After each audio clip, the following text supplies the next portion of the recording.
Nah, saya tunjukkan pada Anda apa yang saya maksud dengan eksploratif dengan mengambil contoh perjalanan pada awal abad 20 ketika dunia mulai berkenalan dengan dunia eksplorasi. Ini adalah kisah bagaimana bangsa-bangsa besar ingin menancapkan benderanya di Kutub Selatan. Mereka sudah mengenal Kutub Utara, tapi mereka belum mengenal Kutub Selatan. Dan akhirnya setelah sayembara itu dilakukan, yang lolos sampai kemudian babak akhir ini adalah dua bangsa. Inggris, ini adalah bangsa penjelajah yang selalu unggul, dan satu lagi adalah Norwegia. Yang tokohnya ada dari Inggris namanya Robert Scott, ya, seorang tentara, seorang seorang prajurit angkatan laut, dan Amundsen, seorang penjelajah. Ya, apa yang membedakan mereka? Karena, oke, kita putar videonya. Ini video dokumenter yang dikumpulkan oleh National Geographic. Ini Scott Robert. Wah, saya beruntung dapat videonya ini.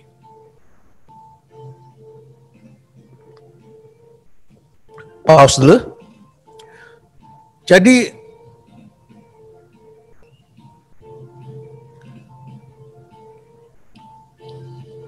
Jadi tim Inggris ini datang ke Kutub Selatan lewat New Zealand. Mereka membawa kendaraan itu adalah kuda poni. Karena tentara itu ketika menjelajah memang turun dari kapal laut itu bawa kuda, pakai kuda. Mereka jalan pakai kuda. Nanti Anda lihat berbeda dengan apa yang dilakukan oleh Amundsen, bagaimana dia memitigasi risikonya. Kita lihat ya, ini bagaimana dia melakukan eksplorasi menghadapi uncertain. Ya, ternyata apa yang terjadi? Kuda-kuda ini ternyata tidak mampu lewat di es, banyak membeku, dan akhirnya tentara-tentara ini, prajurit ini tidak bisa menunggangi kuda, bahkan mereka menuntun kuda, harus menuntun kuda, dan akhir berhenti.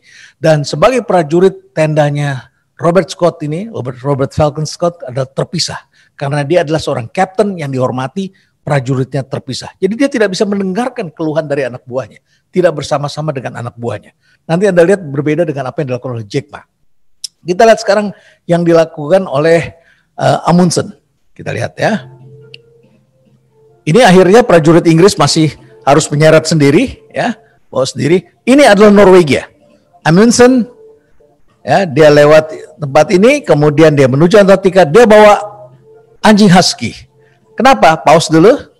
Kenapa dia membawa anjing husky? Karena dia melihat di daerah es di Kutub Utara, orang-orang Eskimo itu pergi kemana-mana dengan anjing husky. Anjing husky itu punya daya tahan yang luar biasa untuk hidup di es, dan mereka bisa menarik dengan rombongannya. Ya, herd begitu ramai-ramai dieksplorasi. Nah, ini eksplorasi opportunity dilakukan oleh Amundsen, dan akhirnya Amundsen berhasil menancapkan benderanya pada tanggal 15 Desember 1911, dan laut di sana disebut Laut Amundsen sampai hari ini.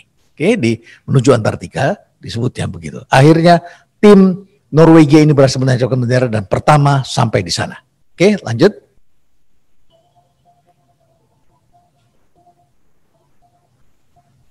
Sebaliknya Inggris harus pulang dan Robert Scott Falcon meninggal dunia di Antartika. Ya, kurang lebih seperti itu.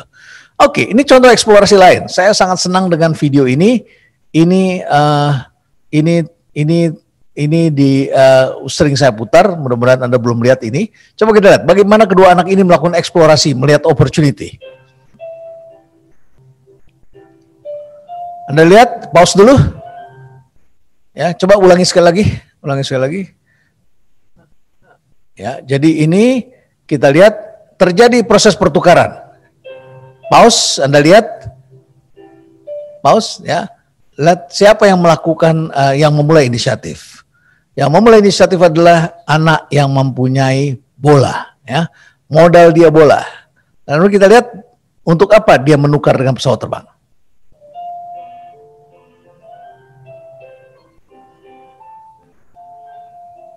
Dia ingin bermain, tapi ternyata dia sedang mengeksplor pasar.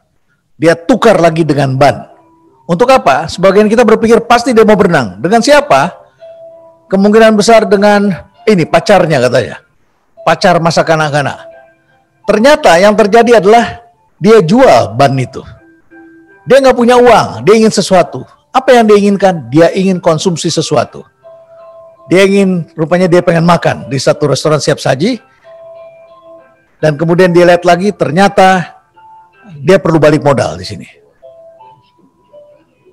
Ya, oke, pause. Ya, jadi ini walaupun ini iklan, tapi saya melihat ini adalah temanya adalah eksplorasi. Bagaimana seorang anak itu melakukan eksplorasi, mencari siapa yang bisa memberikan dia penghasilan, yang dia bisa mencapai objektifnya. Ya, kira-kira begitu. Dan orang yang menukar ini, yang dapat tukarannya ini pun juga bahagia, kira-kira gitu, dapat value. Ya, oke. Jadi yang pertama kita menduga terjadi global collapse. Yang kedua semakin tegang rupanya.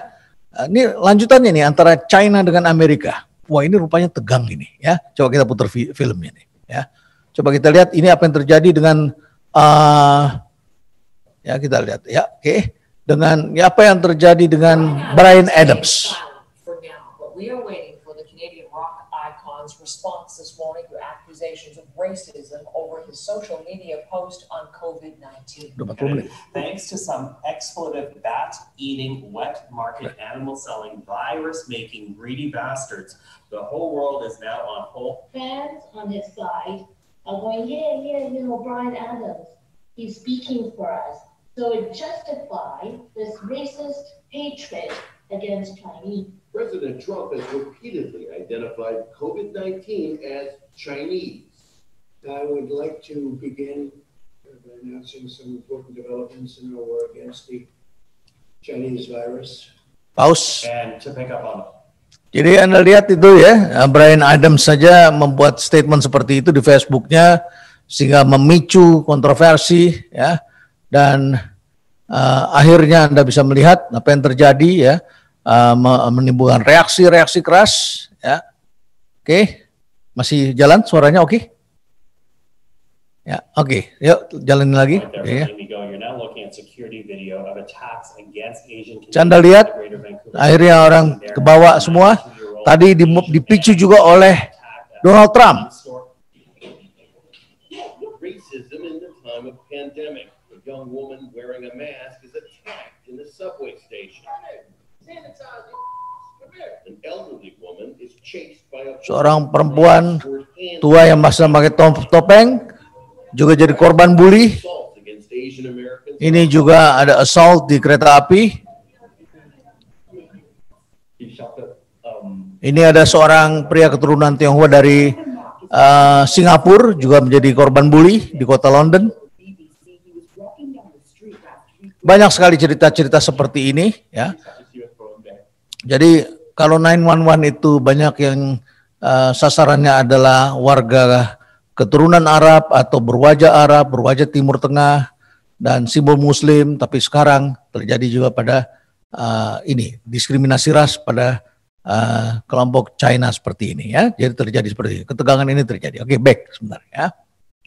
Jadi dunia semakin tegang seperti itu, dan menurut hemat saya krisis ini sebetulnya adalah energi besar untuk perubahan. Jadi seharusnya kami di Rumah Perubahan pun sudah berubah dari 2 tahun yang lalu. Tapi kita delay terus karena kita sibuk untuk melayani customer yang cukup banyak begitu ya. Kita tidak melakukan itu. Tetapi ketika sekarang ada waktu untuk istirahat, ini kita mendapatkan energi. Nah, energinya apa? Energinya ini adalah antara rasa sakit dengan rasa takut. Kalau belum datang di depan mata itu krisis, itu cuma ada rasa takut saja. Ya, rasa takut. Rasa takut itu potensi. Ya. Sedangkan rasa sakit itu real. Nah, hari ini dengan pandemi ini, kita sebagai pelaku usaha, ini yang ada rasa sakit, kecuali Anda di sektor makanan tertentu ya, kesehatan ya, kesehatan tertentu. Anda rata-rata sekarang semuanya mempunyai rasa sakit yang lebih besar dari rasa takut. Kalau rasa takut Anda masih lebih besar dari rasa sakit, artinya rasa sakitnya belum seberapa lah begitu. Maka tidak ada energi untuk berubah. Tetapi ketika rasa sakit kita melebihi rasa takut kita, ini akan menjadi sebuah kekuatan besar untuk perubahan. Nah, ini yang terjadi dengan Jack Ma. Saya kebetulan diundang beberapa kali ke Alibaba dan kami di Rumah Perubahan ada kerjasama dengan Alibaba ya untuk membawa global talent dari Indonesia. Bahkan kami sedang membuat Global Talent Challenge untuk mereka yang mempunyai program-program kreatif untuk nanti bisa menjadi apps atau menjadi sesuatu untuk dibawa ke dunia internasional sebagai global entrepreneur begitu. Nah, kami ketika berkunjung ke sana dan bertemu dengan Jack Ma yang sedang melaksanakan Family Day di sana, di ruang eksplorasi Alibaba itu kami melihat ya bahwa Alibaba itu didirikan tahun 99 dan Jack Ma mengalami kegagalan dan dia bilang sama murid-muridnya, ini murid-muridnya. Jadi saya sekarang juga dengan murid-murid saya di rumah perubahan ini ya, dengan menti-menti saya. Jadi dia bilang dengan murid-muridnya, tahun ini kita susah, tahun depan pasti lebih susah kata dia. Tapi nanti tahun berikutnya mudah-mudahan kita tidak akan susah. Jadi kita harus mau susah dulu. Jadi saya juga berikrar sekarang, sudahlah kalau semua waktu itu pasti uncertain. Yang kedua, kita harus mau susah. Karena faktanya juga mau jadi guru besar itu juga tidak mudah. Mau jadi dosen yang baik juga tidak mudah. Mau jadi direktur juga tidak mudah. Apa yang mudah?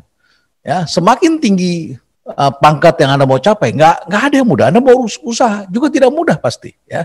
Nah, tapi tiba-tiba dia mendapat momentum ketika terjadi SARS, wabah SARS tahun 2002-2003. Nah, di Hangzhou, di Shanghai, begitu ya, banyak orang yang tidak bisa pesan makanan dan dia bisa melayani dengan layanan telepon, telekomunikasi. Ya, nah Ibu Susi juga begitu.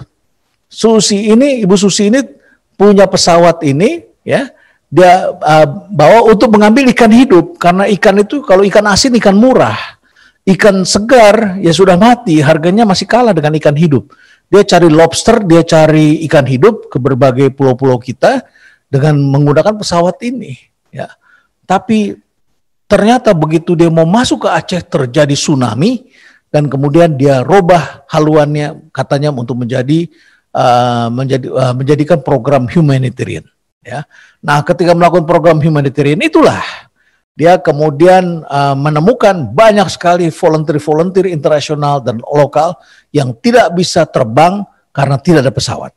Dan semuanya memerlukan pesawat kecil karena juga airport itu landasannya putus, ya, pesawat besar tidak masuk, dan akhirnya kemudian dia juga mengangkat penumpang di antara benih-benih ikan yang diangkat. Ya. Dan akhirnya kemudian Susi Air pada waktu itu merubah haluan tidak hanya menjadi pesawat untuk mengangkut ikan, tetapi juga untuk mengangkut penumpang dan pulau-pulau terpencil. Ini juga terjadi pada waktu terjadi krisis. Sama dengan ini, Nutella. Anda tahu coklat itu adalah makanannya orang kaya. Tetapi Ferrero, ya, seorang pengusaha dari makanan dari Italia, kemudian membuat ini, ya, membuat coklat bukan dari coklat tapi dari nuts, ya.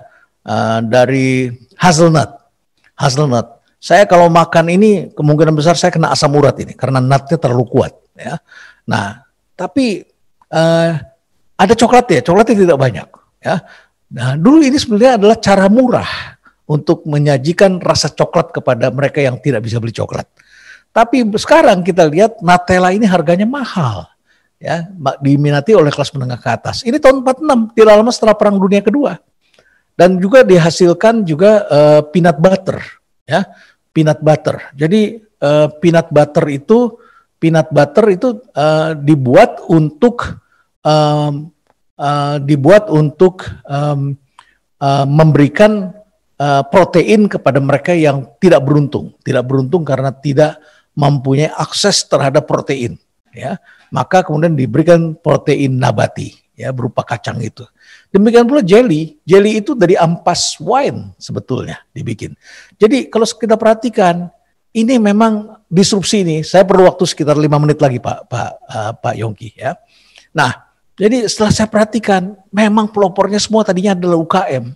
Jack Ma juga tadinya UMKM, ya. Sama juga dengan yang lain semua. Ini saya tunjukkan, mungkin Anda sudah pernah lihat video ini yang sudah saya edarkan, tapi saya kombinasi. Coba kita dengerin dulu ya. Ini UMKM Indonesia. Di hadapan saya adalah produk-produk yang dihasilkan oleh UMKM Indonesia, usaha kecil dan menengah Indonesia. Ini APD yang sekarang sudah bisa diproduk oleh UMKM. Ya, kami kumpulkan dana bahkan lewat charity Ini bahkan dibikinkan oleh UMKM yang untuk non medis, ya itu bisa dipakai terus sampai ke atas ini. Untuk non medis, untuk tukang pangkas rambut dan lain sebagainya, ya. Nah ini contoh lain adalah balok-balok kayu yang sekarang lagi trending sekali karena banyak orang tua yang kebingungan melatih kecerdasan anak di rumah, ya. Jadi ini balok kayunya dibuat dengan riset oleh UMKM, harus ringan, tidak boleh berwarna, ya, dan tidak boleh berserat, ya. Digunakan untuk melatih kecerdasan. Nanti hari Jumat saya akan bahas dengan pelaku UMKM-nya. Ya. Ini balok kayu, ya. Dan saya tahu di situ nomor para pelakunya. Ini juga kami mengumpulkan pelaku usaha yang membuat charcoal, arang batok kelapa. Mudah-mudahan kita bisa dorong habis Lebaran, saudara-saudara barbekyuan di rumah karena orientasinya kesehatan. Bentuknya adalah kubikel seperti ini dan bisa dipakai untuk membuat barbecue. Ini adalah produk UMKM yang juga sudah biasa. Kami juga kumpulkan VCO, gula aren. Wah ini banyak sekali lah. Ya, banyak sekali yang bisa di ini kan. Ini UMKM. Oke, pause. Jadi banyak sekali hal seperti ini yang saudara bisa lihat. Indonesia mempunyai banyak sekali, harganya masih relatif murah, permintaan internasional cukup banyak. Jadi kami sekarang dorong pertemukan untuk dengan market global, ya kami lakukan. Oke, sekarang kita lihat lagi di sini, ya. Yang keempat, tren yang keempat akan semakin shifting, ya, semakin shifting. Kita lihat sini, coba, ya. Oke, ya. Manusia semakin confident dengan teknologi. Ini pasca COVID manusia akan semakin confident, ya. Ini kita lihat ibu-ibu juga sudah mulai bisa melakukan teleconference dari rumah, tidak perlu laptop, cukup pakai handphonenya sendiri, ya. Rapat guru dengan murid-muridnya, dengan kepala sekolah dengan guru, ya, koordinasi dan lain sebagainya. Back, oke. Ya, kita lihat lagi next, semakin ini charity, ya. Charity dulu dilakukan seperti ini, sekarang kita menggunakan Kitabisa, Benih Baik, Pak Andi Noya juga masuk, Kitabisa dulu saya rintis tahun berapa dulu ya Kitabisa ya? 2009 kalau nggak salah, ya. Nah, jadi Kitabisa dan saya sudah kemarin saya gunakan itu untuk ini, ya. Kita dapat sekitar 1 miliar rupiah untuk memberikan donasi kepada para pengemudi taksi yang tidak mendapat order, ya. Ini belum termasuk 150 juta dari Sido Mujur itu totalnya 1 M lebih, ya.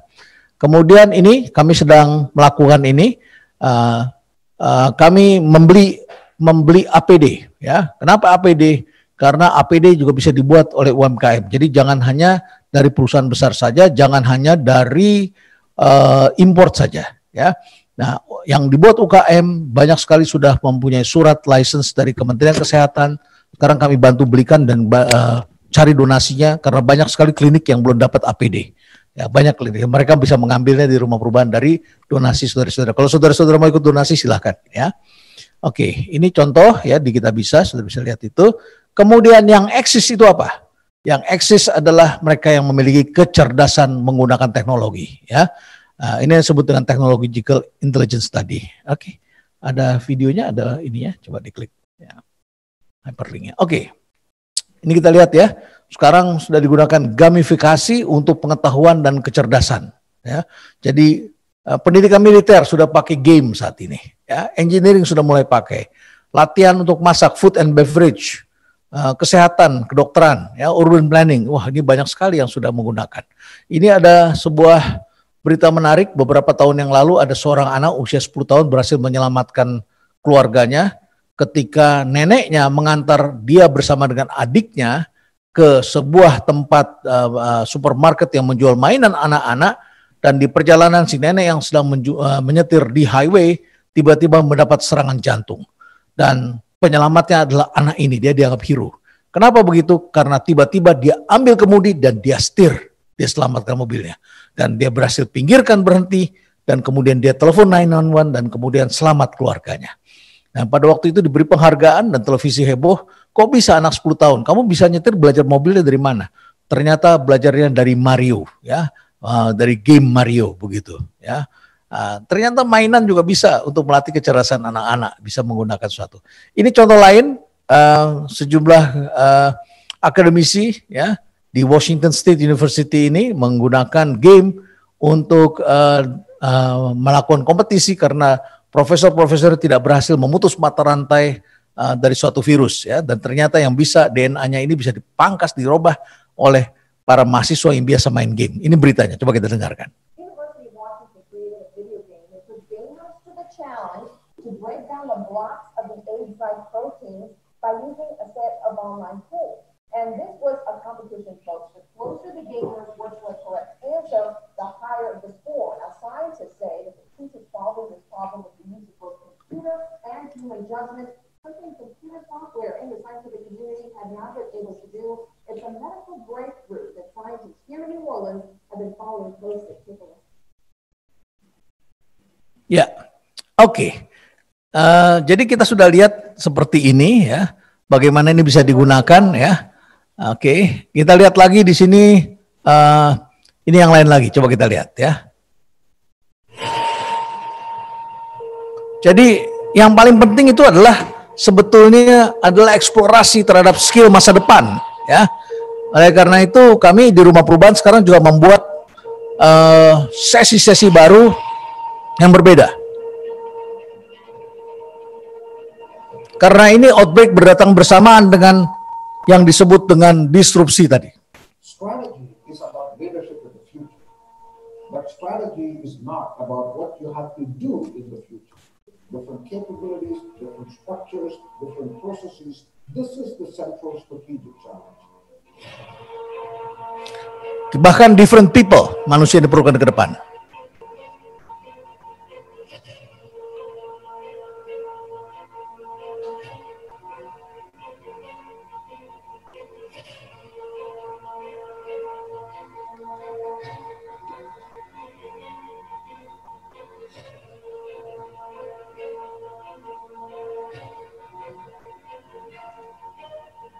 Ini kami eksplor ke Alibaba, kami punya kolaborasi dengan berbagai lembaga-lembaga pemasok teknologi dan kami pikir kita harus eksplor dunia baru.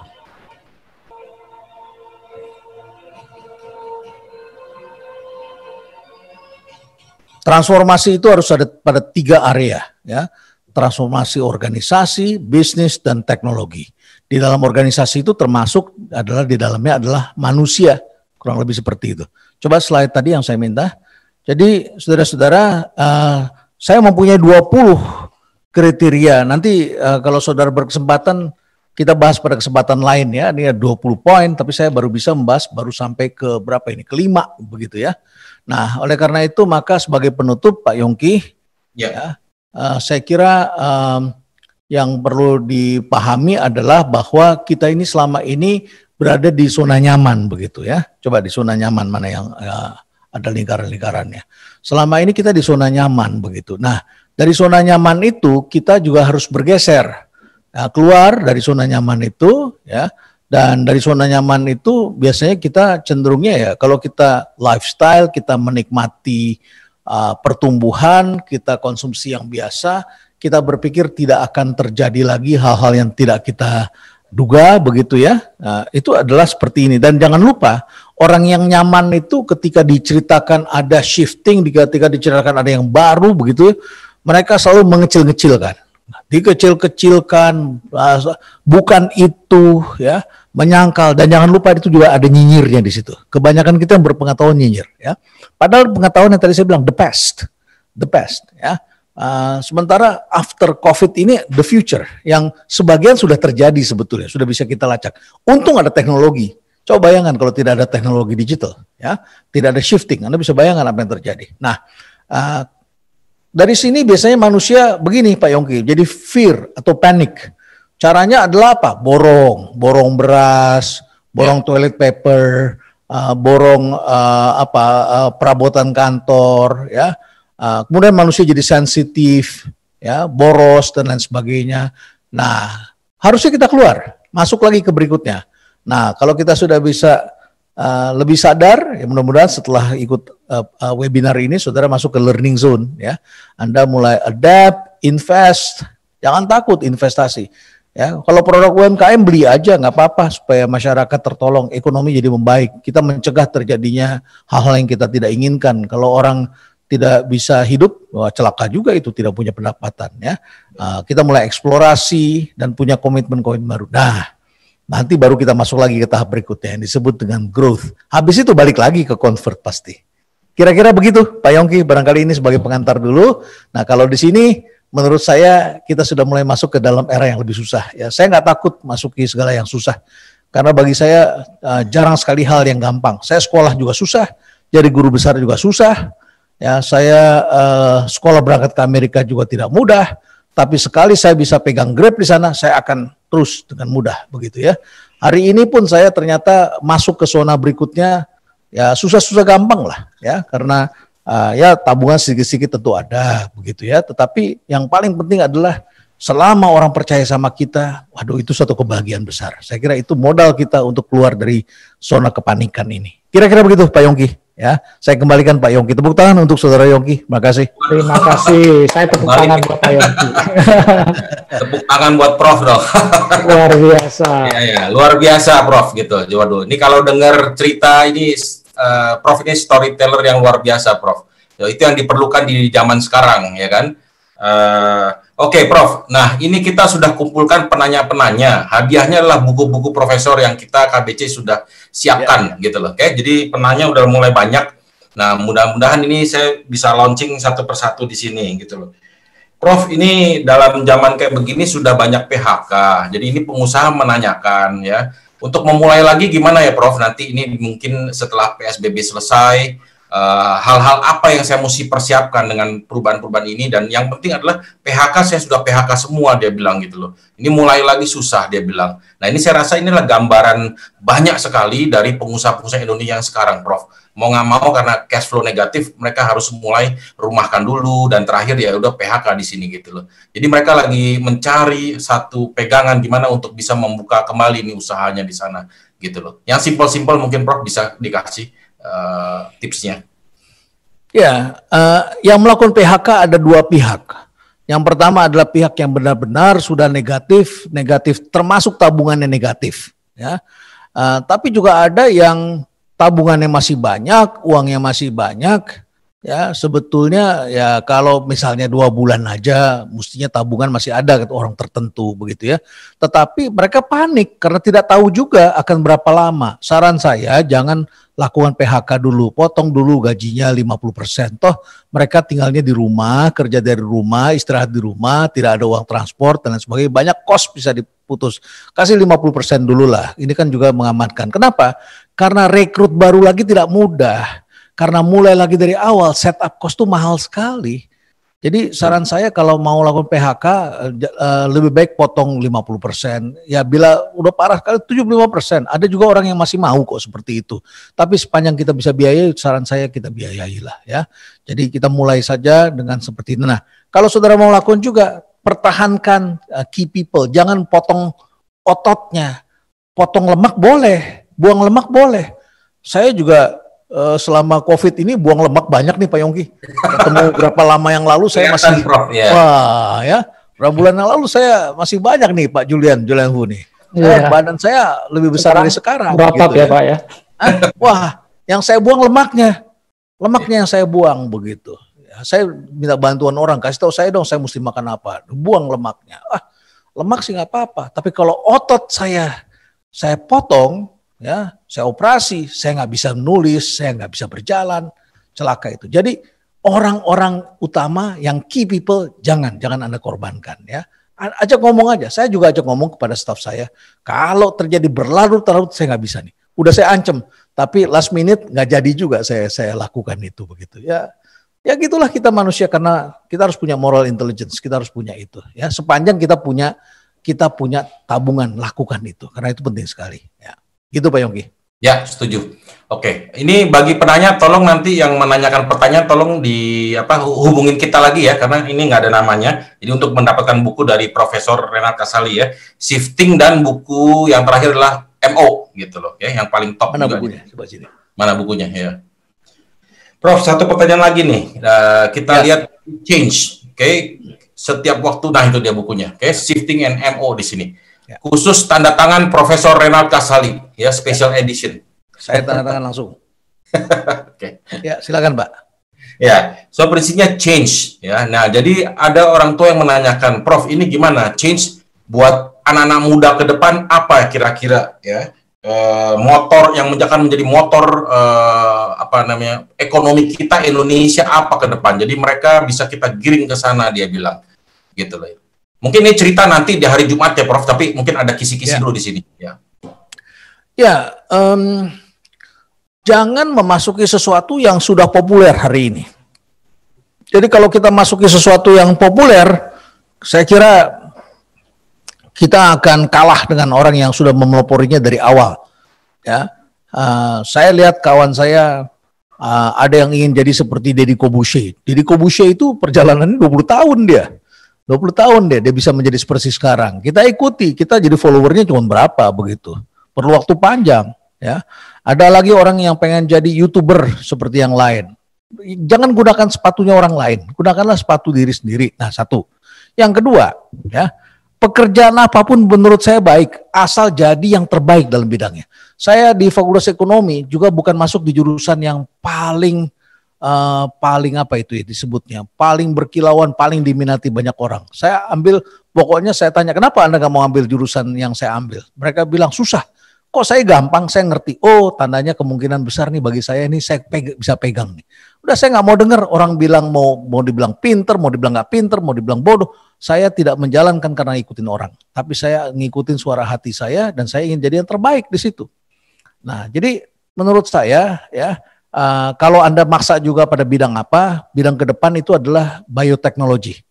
Ya, bioteknologi. Ya, karena ini adalah sesuatu yang biologi ini akan leading, akan memegang peranan yang besar. Tapi bioteknologi tidak bisa lepas dari ya ilmu-ilmu tadi, ilmu-ilmu yang terkait dengan teknologi ini, nanoteknologi, kemudian IoT, dengan dunia internet ini yang terbaru ini 5G ini dan sebagainya. Saya kira itu jadi satu nanti melebur ke situ. Tapi bioteknologi adalah termasuk hal yang akan sangat penting.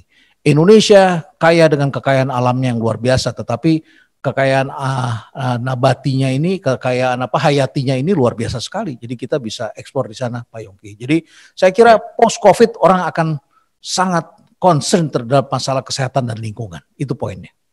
Ya, oke, baik. Nah, pertanyaan ketiga ini, so prinsipnya banyak yang semangat nih, Prof, untuk change gitu loh. Tapi bagaimana, dari mana mulainya melatih diri kita dan orang-orang dalam organisasi kita untuk bergerak keluar dari zona nyaman? Bagaimana dari kita dulu dong. Ya. Dari kita dulu. Kita mengharapkan orang lain berubah, ya nggak susah. Orang lain itu melakukan sesuatu itu kalau disuruh, diperintah, disindir, ya beda dengan orang kalau inisiatif sendiri. Tidak jauh dari tempat saya ada sebuah jagal sapi yang mantunya adalah orang yang dulu kerja di situ dan akhirnya kemudian melamar pada si bapak dan akhirnya dapat anaknya. Dan kemudian dia sampai malam, tengah malam ketika dia harus melakukan jagal itu dia yang urus di situ. Dan pagi hari ketika si bapaknya datang, anaknya itu, mantunya ini kemudian kelihatan letih sekali, matanya merah. Terus bapaknya bilang begini, salah sendiri kan ya Prof ya, kan kita kerja maunya sendiri kan, bukan disuruh kan. Dia mau sendiri, jadi kalau capek ya mau ngeluh sama siapa, dia mau sendiri jadi mantu saya. Dia mau sendiri kerja di situ, saya nggak pernah suruh, saya nggak pernah undang. Terus saya tanya, kamu capek? Ya capek aja sih, tapi saya masih semangat. Ntar malam saya balik lagi, dia bilang begitu. Kenapa? Karena mau ngeluh sama siapa, mau sendiri kok. Saya di rumah perubahan ini libur sama anak-anak saya ini kan semuanya bukan pegawai di rumah perubahan. Ini kebanyakan menti. Menti ini mentorship begitu ya dengan kami. Ada mesnya, ayo kita ekspor sama-sama ke masa depan. Perusahaan yang kita dirikan pun milik mereka. Mereka semua dapat saham di perusahaan baru ini. Ya, jadi rasa memiliki ada, kemudian membangun bersama-sama supaya kita volunteer. Nah kalau sekarang kita suruh orang berubah, pertanyaan pertama adalah, ya kamu kan enak, kamu yang mimpin, dapat apa-apa ya, kamu yang dapat penghargaan, saya dapat apa katanya, ya. Saya dapat apa? Saya kan nggak dapat apa-apa. Jadi melakukan perubahan itu harus dari inisiatif dari orangnya. Nah, caranya bagaimana? caranya memang manusia harus di-challenge, harus dikasih challenge, dikasih tantangan. Gak bisa tuh perubahan itu cuma satu kali. Saya berapa kali kasih tahu, saya bikin anak-anak saya capek. Setiap hari saya panggil lagi mereka. Setiap hari saya tongkrongin. Saya pikir benar juga kata Simon Sinek gitu. Dia bilang, Anda mencintai istri Anda ingin sampai jangka panjang. Saya sekarang sudah 31 tahun berumah tangga. Ya, dengan segala perbedaan kami sangat besar. Suami istri, saya dengan istri saya. Tapi bagaimana kami membangun cinta kami? Jawabannya simpel, kami lakukan setiap hari. Setiap hari, setiap pagi kami bilang I love you, ya. Setiap mau berangkat kita cium keningnya, ya, kita elus dengan penuh kasih sayang. Ketika dia sakit, saya bantu pijetin dia. Ketika kemudian saya baru pulang, dia bukakan pintu. Dia tidak kasih pembantu buka pintu. She did it every day. Bayangkan, kalau kita mau melakukan perubahan tetapi kita hanya mengatakan I love you setahun sekali hanya pada saat hari Valentine atau hari raya, it's nothing lah. Itu basa-basi itu. That's not love, ya. So when you love, you do it every day sebagai wujud dari perubahan itu. Maka perubahan akan berpihak pada Anda. Begitu Pak Yongki. Ya, mantap Pak. Ya. Ini Pak Yongki supaya tandem juga. Kalau tadi Pak Yongki kan pertanyaan kognitif ya Prof, karena terkait relevan topik. Kalau saya ini pertanyaan suara hati rakyat nih Prof. Karena ada 26 yang sudah memilih, kalau saya nggak tampilkan nanti kita dikeluhkan lewat WA. Ini pertanyaan tadi tentang yang video terakhir Prof Renald. Masalahnya produk UMKM lokal kita mau lakukan, tapi kalau harga jauh lebih mahal dan kualitas lebih jelek dari impor gimana dong? Seperti sebagai konsumen kan prinsipnya prinsip ekonomi yang berjalan. Ini saya nggak tahu nih Prof, apakah karena ketidakpercayaan terhadap produk lokal, tapi ini mungkin kenyataan yang dihadapi di lapangan. Perspektifnya gimana Prof? Saya juga dihadapan itu oleh para manajer di kantor saya. Saya kan sebagai komisaris utamanya PT Telkom menerima surat edaran dari Menteri BUMN, ya, Permen BUMN bulan Desember dikeluarkan kalau 25% produk lokal harus ada keberpihakan. Tetapi ketika saya bawa kepada para direktur, mereka bilang, tapi produk lokalnya begini keadaannya, harga jauh lebih mahal, kualitas lebih jelek. Saya bilang, tidak ada cerita produk lokal itu langsung jadi hebat. Anda edukasi mereka. Buka aja harganya berapa. Anda beli dari luar negeri itu harganya berapa? Harga 1.000. Ya. Sedangkan yang lokal kasih harga 2.000. Anda kasih tahu, saya beli dari internasional ini 1.000. Sekarang Anda harus bikin turunin harganya sampai 1.000. Itu satu. Yang kedua, Anda ajarin mereka supaya mereka bisa bikin produknya sampai berkualitas. Naikin. Diedukasi, tunjukin. Kalau kita ada uang CSR, ajak ke luar negeri, mereka supaya dibimbing bisa. Itu yang dilakukan Jepang. Jepang itu long term relationship. Makanya kita kalau mau deal sama perusahaan Jepang itu lama sekali. Kita diundang ke Jepang, mau teken kontrak, saya udah siap untuk teken kontrak, sudah dapat deal dari sini 3 hari saya di Jepang. Hari ketiga saya pikir tanda tangan. Hari pertama saya cuma diajak makan. Hari kedua saya diajak keliling. Hari ketiga saya diajak pergi ke bar, minum dan sebagainya. Terus kemudian saya tanya, kita mesti teken. Dia bilang tunggu dulu, ketemu lagi. Jadi panjang saya sampai 5 hari. Besoknya balik ke Jakarta, ada PR yang saya mesti kerjakan. Saya perbaiki. Perlu waktu 2-3 tahun sampai akhirnya kami teken kontrak. Dia bina kami, dia kirim orang, dia perbaiki mesin dan sebagainya. Long term diperbaiki. Tapi once kita dapat, wah itu enak sekali. Jadi kisah Astra membangun UMKM-nya itu seperti itu. Ya, jadi kalau kita ingin punya produk UMKM yang bisa membantu kita pun harus membantu mereka supaya derajat mereka juga naik. Begitu Pak Julian. Jadi don't complain, ini challenge buat kita semua teman-teman yang 27 nanya, mulailah jadi duta untuk up leveling atau menaikkan level rekan-rekan yang di supplier dan partnernya. Ini yang kedua sebelum saya lempar kembali ke Pak Yongki, ini banyak pertanyaan pendidikan nih, karena mungkin mereka tahu juga Prof ini banyak sekali inspirasi tentang pendidikan, ya kan? Ini tadi sebenarnya udah dijelaskan ya, tentang jurusan masa depan, tadi Pak Yongki juga udah sampaikan, tapi nanti kalau mau disentuh silakan. Saya mau masuk yang ke 3 ini nih Pak, pekerjaan yang hilang dan tergantikan, apa yang perlu kita lakukan untuk menghadapi pergeseran ini? Karena ada beberapa tadi yang nanya yang senada Prof, katanya kita disuruh belajar power of focus dengan kekuatan yang ada itu, tapi sekarang dengan disruption ini kita mesti belajar hal baru. Kuatirnya jadi tahu banyak tapi nggak dalam, nggak fokus. Ini juga kan dilematis yang dihadapi banyak profesional dan pengusaha. Silakan Prof. Yang namanya belajar itu kan nggak gampang. Kita masih ingat nggak dulu kuliah itu sampai merem-merem kita, sampai kita beli kopi yang banyak, sampai kita beli minuman energi yang banyak, sampai kita ngantuk-ngantuk hafal, besok paginya kita cemas dan lain sebagainya. Itu sekolah itu nggak gampang, ya. Apalagi kalau Anda tidak sepinter Einstein begitu ya. Anda barangkali samalah seperti saya, dalam hal tertentu juga kita mengalami kesulitan-kesulitan begitu ya. Saya kira pasti Anda merasakan sulitnya. But menurut saya don't worry lah ya. Don't worry. Belajar yang baru itu penting. Apa yang mesti Anda belajar lagi? Future skill. Bayangkan tadi saya bilang umur 30 tahun aja motong video nggak bisa begitu ya. Itu kan kita sekarang harus promosi sendiri, pasang iklan sendiri. Pak Yonggi sangat tahu lah bagaimana itu dulu kita orang pasang iklan kan media planning, oplahnya berapa, readershipnya berapa. Sekarang semua pakai big data dan dengan uang 1 juta kita bisa bayarnya klik per view begitu ya. Ternyata kita udah pakai artis yang terkenal sebagai endorser kita, nggak naik penjualannya. Kok bisa begitu? Rupanya banyak sekali orang-orang belakangan kita ketahui banyak artis yang namanya terkenal, engagementnya nggak ada. Sekarang kita bedakan antara popularitas dengan engagement. Kita lihat, kita bedakan seperti itu. Kita belajar lagi, uang sudah keluar.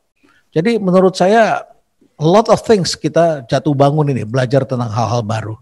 Ya, resepnya ada 3. Satu adalah harus punya komitmen.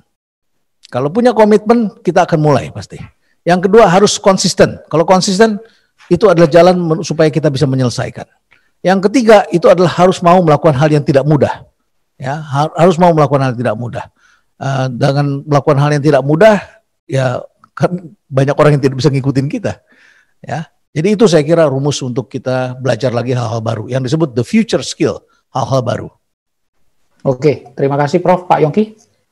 Ya, baik. Ini ada satu pertanyaan juga yang menarik nih Prof, gitu ya. Karena saya juga sering discuss dengan para pemain-pemain di Indonesia tuh kalau sudah lancar bisnisnya lupa membuat suatu inkubator, oke, eksperimen baru. Nah, ada yang nanya di sini, mencoba sesuatu yang baru otomatis akan memecah fokus kita. Bagaimana balance supaya tidak malah membuat core bisnis kita berantakan? Jadi akan tetap pada core, tapi dia bilang supaya nggak fokus, supaya tidak lepas fokus, bagaimana, Prof? Gitu.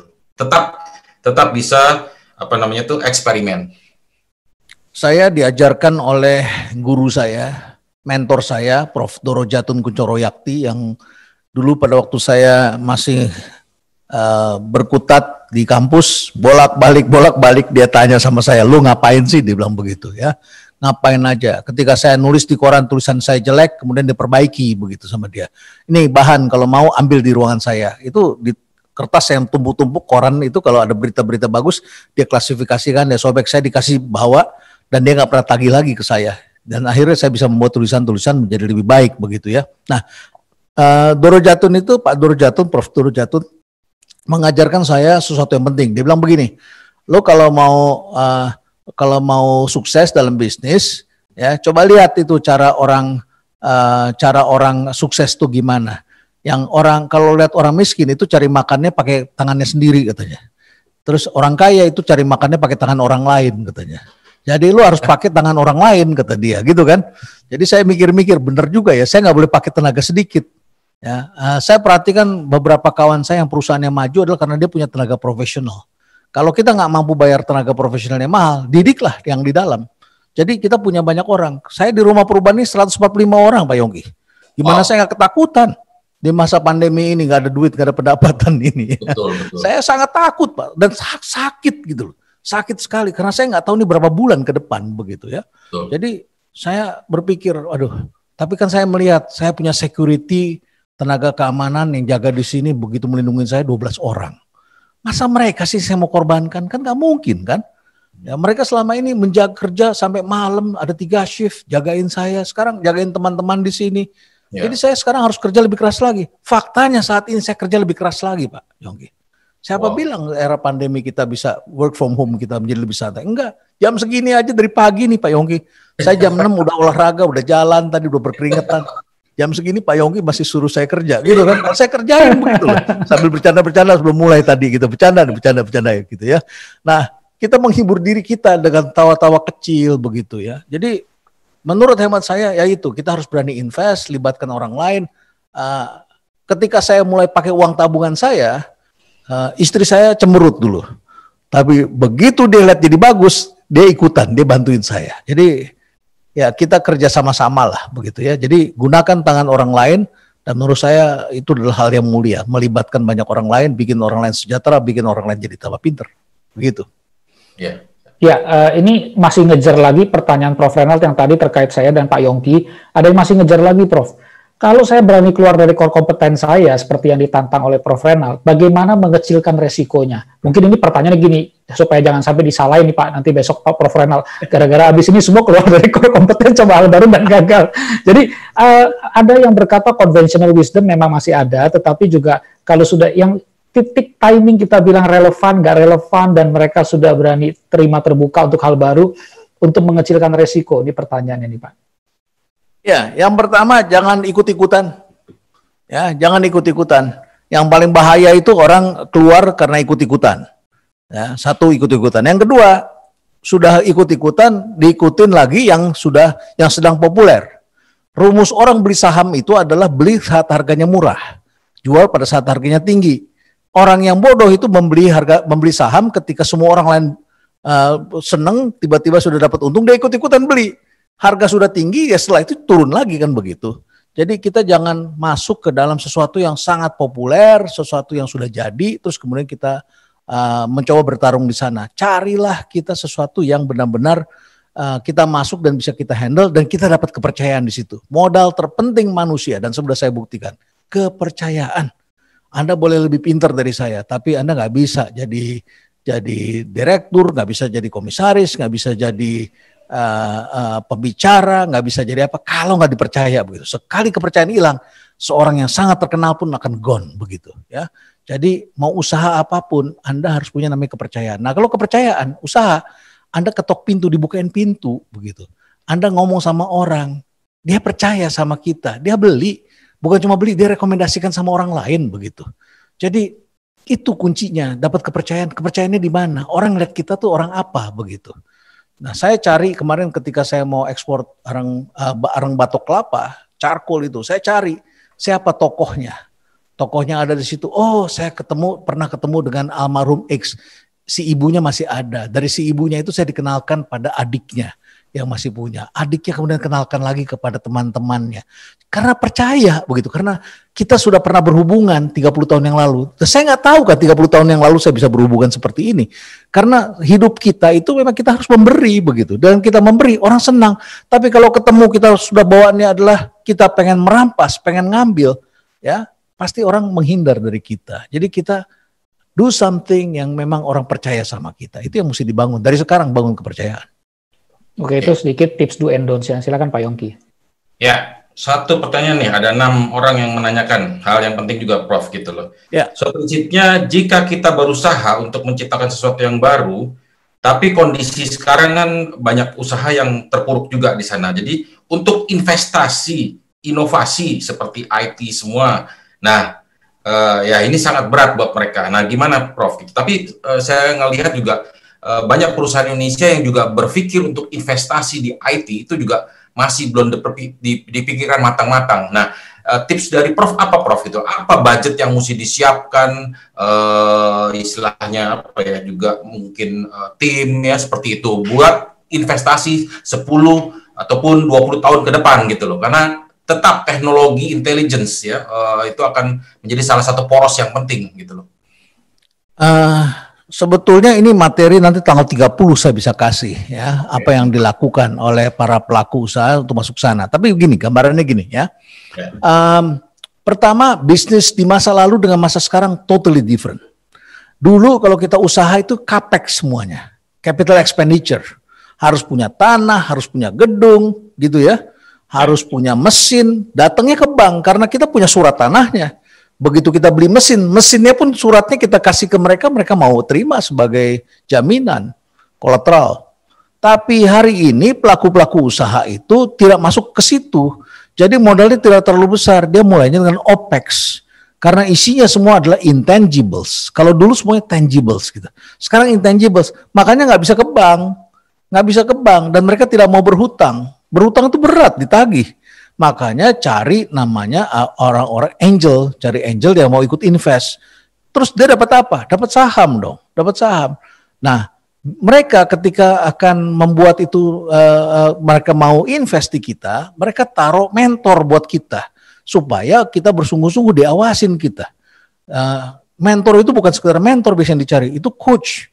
Dan mereka dapatnya dari kenaikan harga saham. Nanti setelah harga sahamnya naik, ada orang lain yang mau beli, dia lepas, dia pindah lagi, yang masih kecil, ada ruang lagi untuk dikembangkan begitu.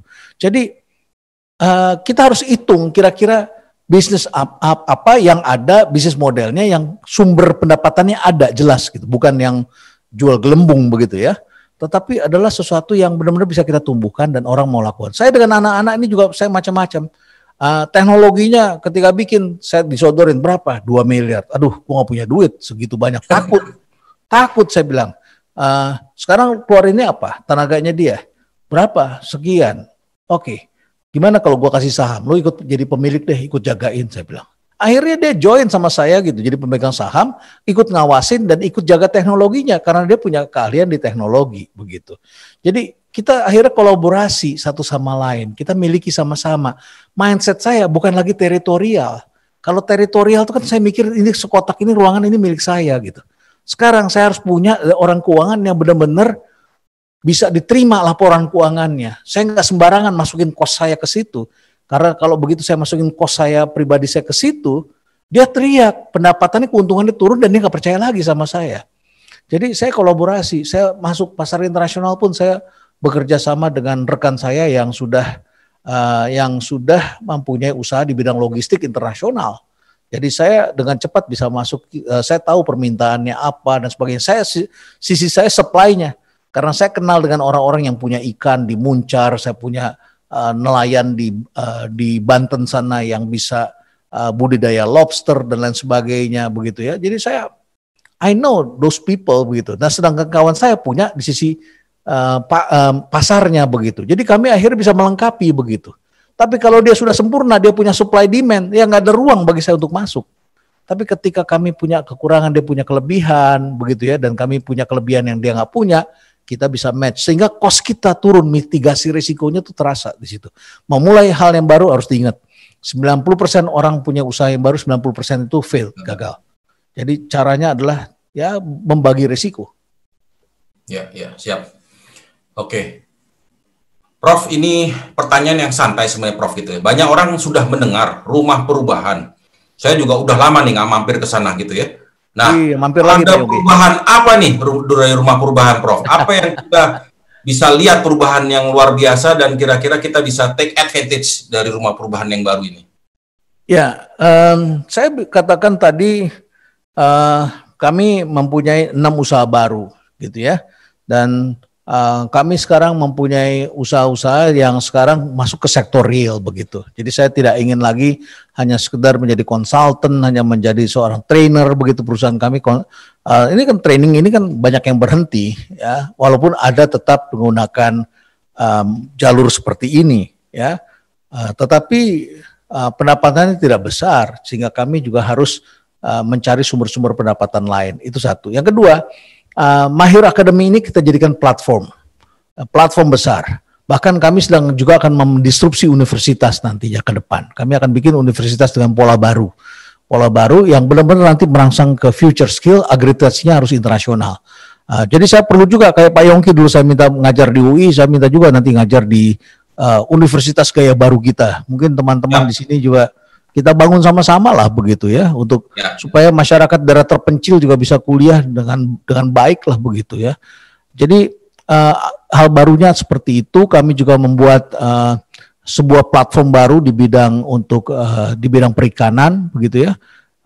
Kemudian juga ada 4 perusahaan baru yang terkait dengan UMKM. Jadi kami menjadi integrator bagi para UKM. Tapi yang menjadi kebanggaan kami sekarang ini adalah Mahir Academy itu. Mahir Academy larinya ke future skill. Kami tidak masuk ke kartu prakerja. I see. Ya. Oke. Satu lagi nih Prof. Sorry 2. Oke. Ini idenya banyak banget deh Prof gitu loh. So prinsipnya kalau orang mau get involved gitu ya, misalnya bisa dieksplor di rumah perubahan dengan timnya Prof gitu semua. Kira-kira apa stepnya nih Prof gitu ya?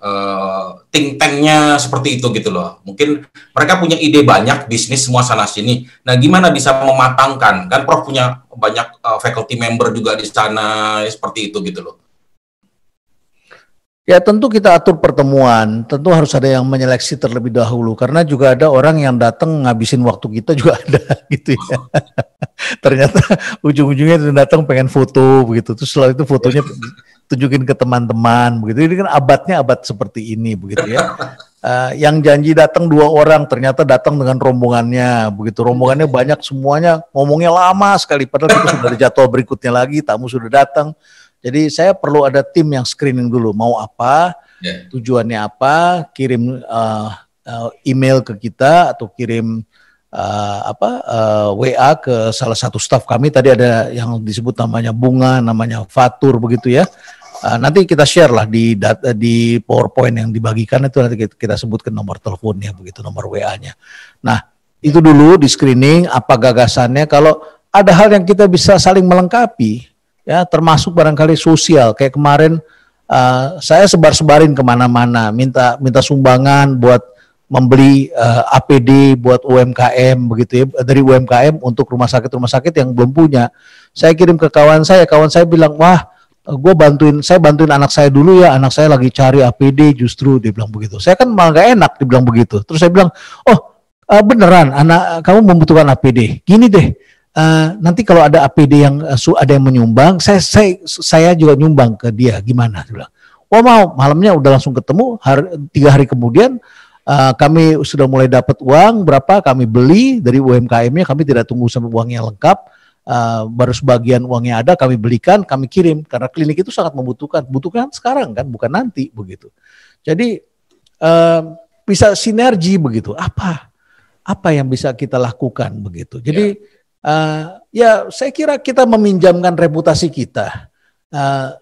Puji Tuhan, alhamdulillah kami dipercaya begitu. Dan ketika teman-teman percaya, kita kumpulkan uangnya kan disalurkan lagi ke mereka. Tidak ada fee yang dipungut, tidak ada tujuan-tujuan apa. Kami hanya sebagai simbol yang memang kita harus melakukan itu. Itu salah satunya. Tetapi kalau mau lagi ada namanya mentorship, nanti bulan Januari baru kita akan rekrut. Biasanya dari sekitar 1000-an yang melamar, kami ambil sekitar 5 orang tinggal selama minimal 2 tahun di rumah perubahan dan membantu saya. Ini kayak sekarang nih, nggak kelihatan aja di kiri kanan saya. Ini menti-menti saya barengan. Jadi kalau saya ngajar gantian, mereka siapa yang nemani. Kalau saya keluar negeri siapa gantian yang nemani. Mereka punya program juga untuk pergi keluar negeri kalau lagi tidak pandemi gitu ya. Mereka sekarang lagi mendirikan perusahaan. Itu hampir tiap hari rapat sama saya. Apa progresnya, masalahnya, stucknya di mana, kenapa nggak bisa respons. Jadi kita kerja bareng. Jadi kalau ada yang bilang, ini mah bukan mentorship, ini kerja. Iya, cara saya mentorship itu kita kerja bareng begitu. Ya, Anda dapat uang, Anda dapat gaji dari apa? Dari pekerjaan Anda, dari pekerjaan itu. Tapi saya bimbing setiap hari dengan saya. Begitu. Kira-kira begitu Pak Yogi. Ya, Pak Julian, ada yang bisa direspon Pak Julian dari komunitas? Ya, nanti kita seleksi bersama Pak Yongki. Yang penting soan supaya apa yang menjadi visi misi Pak Prof. Renald juga bisa kita dukung karena kita lihat Pak Prof. Renald juga bukannya aset milik rumah perubahan tapi juga aset bangsa ya. Rapid test sudah banyak Prof. Renald, sekarang dikasih 3 rapid test kalau dipilih dari kita komunitasnya. Menteri Pendidikan atau Menteri Perdagangan kalau bisa kontribusi Pak? Menteri Pendidikan atau Menteri Perdagangan? Menteri Pendidikan. Pendidikan. Oke. Investasi lebih baik investasi di bisnis, cari-cari uang kita masih ada sisa, investasi di bisnis atau investasi di skill dan knowledge? Skill dan knowledge. Shifting now or later, Pak? Now. Oke. Boleh tanya Pak tadi yang terakhir dari kami, Bapak kan ada kasih 7 skill ya tadi Pak ya. Kira-kira Indonesia paling kritikal yang lemah di mana Pak? Secara walaupun nggak bisa digeneralisir semua, tapi Bapak kan banyak terekspos dengan data, research dan lain-lain. Lihat psikologi sosial, perilaku sosial Indonesia. Dari 6 itu critical 1 or 2 point yang Bapak lihat we need to really invest and focus on yang mana Pak? Saya kira yang sekarang menjadi perhatian saya ini adalah social and emotional skill ini, ya, social and emotional intelligence, kecerdasan sosial dan emosional ini, ya. Makin banyak orang yang sensitif, mudah marah, gampang melakukan judgment dan lain sebagainya begitu ya. Kalau moral, saya kira masih banyak orang baik. Saya ketemu banyak sekali orang baik ya. Ada orang kalau diberi kekuasaan itu mulai cari-cari kesempatan dirinya secara berlebihan. Tetapi in general saya masih banyak ketemu orang baik ya. Coba social emotional ini adalah satu persoalan sendiri. Nah, khusus untuk mereka yang sudah mulai menikmati pendapatan lebih baik itu adalah teknologi. Ya, oke, dua hal itu ya. Dari saya terakhir, Pak Yongki, sebelum saya hand over ke Pak Yongki untuk bisa kasih closing statement maupun Prof. Renal supaya kita bisa efisienkan waktu. Prof, siapa tahu ada teman-teman yang niat memberikan beberapa inspirasi ini ke para pengambil kebijakan. Kalau Bapak betul-betul Prof. Renal diberikan baton, kewenangan untuk menjadi pembuat kebijakan pendidikan di bangsa ini, what will you do differently, Pak, dengan kondisi yang ada sekarang ini? Kita berandai-andai ini. Iya. Ya. Sebetulnya lebih enak begini ya, kita bisa bebas melakukan gerakan-gerakan, tidak terikat dengan dalam struktur dan lain sebagainya. Apa yang akan dilakukan? Yang akan dilakukan adalah yang pertama, bagaimana kita memberikan gambaran yang jelas tentang transformasi ini. Jadi transformasi itu tidak cukup hanya dengan pidato, tetapi kita harus tuangkan dalam suatu kebijakan yang terukur semuanya. Ya, tidak cukup hanya dengan peta jalannya saja, tapi harus terukur, sistematis, dan harus diberikan dengan contoh-contoh tempat-tempat mana yang harus lakukan transformasi. Saya kira transformasi kata kuncinya.